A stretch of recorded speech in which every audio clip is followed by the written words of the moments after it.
নমস্কার বন্ধুরা, মালার ওভেনে আপনাদের সবাইকে স্বাগত। আজকে বানাবো দই কাতলা। দই কাতলা বানানোর জন্য 5 পিস কাতলা মাছ নিয়ে নিয়েছি। আপনারা এই রেসিপিটা রুই মাছ দিয়েও করতে পারেন, তাতেও তার স্বাদটা কিন্তু দ্বিগুণ হয়। অল্প পরিমাণে লবণ দিয়ে দিচ্ছি, হাফ চামচের মতো। আর দেব খুব সামান্য গুঁড়ো হলুদ। হলুদ গুঁড়োর পরিমাণটা খুব কম দেব। প্রত্যেকটা মাছে ভালোভাবে নুন হলুদ মাখিয়ে মাছগুলোকে 5 থেকে 10 মিনিটের জন্য রেখে দেবো। খুব সহজভাবে আর খুব কম উপকরণ দিয়ে দই কাতলা রেসিপিটা আপনাদের সঙ্গে আজকে আমি শেয়ার করছি। খুব সহজেই বাড়িতে এইভাবে দই কাতলা বানিয়ে নিতে পারবেন। একটা মশলা আমি এখন করে নেব। তার জন্য নিয়ে নিয়েছি 3টে মিডিয়াম সাইজের পেঁয়াজ, 2 চামচে সাদা তিল, 6-7 কাজু, 3টে কাঁচা লঙ্কা, হাফ ইঞ্চি আদা। একটা মিক্সিং জারে দিয়ে একটা মিহি পেস্ট বানিয়ে নেব। দই কাতলা বানানোর জন্য পেঁয়াজের পরিমাণটা একটু বেশি দিতে হবে। আমি এখানে সাদা তিলের ব্যবহার করেছি, আপনারা চাইলে পোস্ত দিয়েও এই রেসিপিটা করতে পারেন। একটা পেস্ট বানিয়ে নিচ্ছি। কড়া বসিয়ে দিয়েছি, কড়া গরম হয়ে গেছে। পরিমাণ মতো সর্ষের তেল দিয়ে দিচ্ছি। আজকে এই দই কাতলা রেসিপিটা আমি সর্ষের তেল দিয়ে করছি, আপনারা চাইলে সাদা তেলেও করতে পারেন। তেল গরম হয়ে গেছে, মাছগুলোকে ভেজে নেব। খুব কড়া করে ভাজবো না।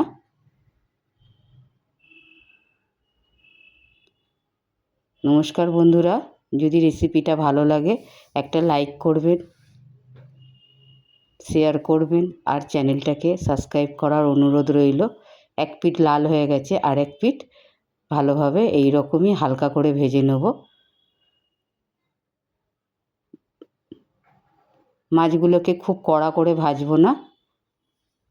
এক পিস লেজা ছিল, লেজাটাকেও আমি ভেজে আলাদাভাবে তুলে রেখে দেবো।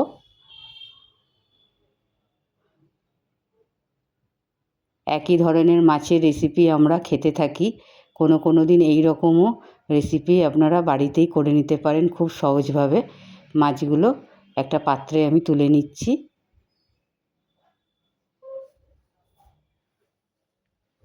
সব মাছগুলো একটা প্লেটে বার করে নিয়েছি। কড়ায় আরও অল্প পরিমাণে সর্ষের তেল দিয়ে দিচ্ছি। তেলটা গরম হয়ে গেলে কিছু গোটা গরম মশলা দিয়ে দেবো। তার জন্যে প্রথমেই দিচ্ছি একটা তেজপাতা, 2টো শুকনো লঙ্কা, দালচিনি, ইলাইচি আর লবঙ্গ। ফোড়নগুলোকে একটু ভালোভাবে ভেজে নেব।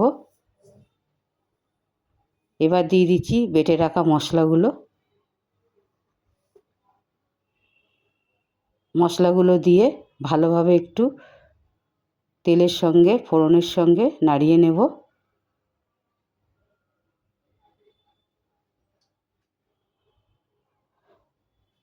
আর দিয়ে দেব মিক্সি ধোয়া জল অল্প। ভালোভাবে মিশিয়ে নিচ্ছি আবারও।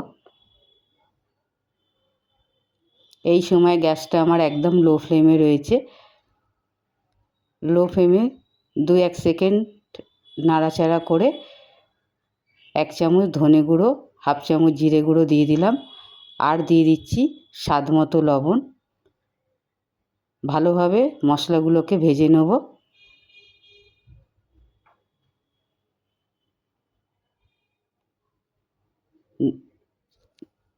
ভালোভাবে মশলাগুলো আমার ভাজা হয়ে গেছে। হাফ গ্লাস গরম জল আমি ব্যবহার করব। তার আগে 2 চামচ দই, হাফ চামচ চিনি দিয়ে ভালোভাবে ফেটিয়ে নিয়েছি। টক দইয়ের ব্যবহার করেছি। দইটা দিয়ে মশলার সঙ্গে ভালোভাবে মিশিয়ে নেব।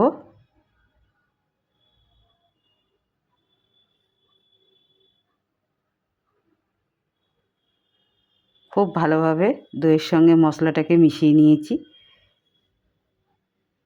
হাফ গ্লাস জল গরম করে রেখেছি, সেটা এখানে দিয়ে দেবো। খুব বেশি পরিমাণে জল দেব না, একদম গ্রেভি হবে, গা মাখা হবে, সেই কারণে জলটা খুব কমই দিতে হবে। আরও অল্প পরিমাণে জল একটু দিচ্ছি।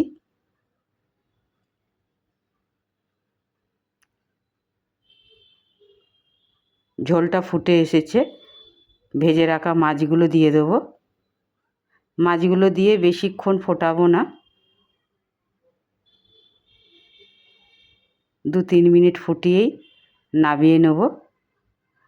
একটু মাছগুলোকে ঝোলের সঙ্গে এপিট ওপিট করে ভিজিয়ে নিচ্ছি।